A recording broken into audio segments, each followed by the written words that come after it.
ఒకటి గుర్తుండాలి, ఏమని? ఈ లోకంలో ఉన్న సాతానుడి కంటే నీలో ఉన్న దేవుడు గొప్పోడని తెలవాల. నీకు తెలవక నువ్వు గడగడ వణికిపోతున్నావు. దయ్యం రాగానే వేటగాన్ని చూసి ఏమైపోతున్నావు? పారిపోతున్నావు.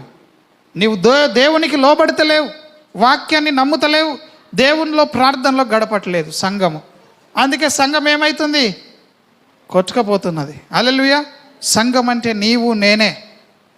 ఈ దినము కష్టాలు వస్తున్నాయి మన సహోదరుల కంటే కారణం వాళ్ళు దేవుణ్ణి నిర్లక్ష్యం చేసినారు. ఆమేన్, హల్లెలూయా. అరే బాబు నేను నిన్ను కాపాడుతా అని దేవుడు వస్తే అవసరం లేదు, నన్ను నేను కాపాడుకోవచ్చు, నాకు మస్తు తెలివి ఉంది అంటున్నారు.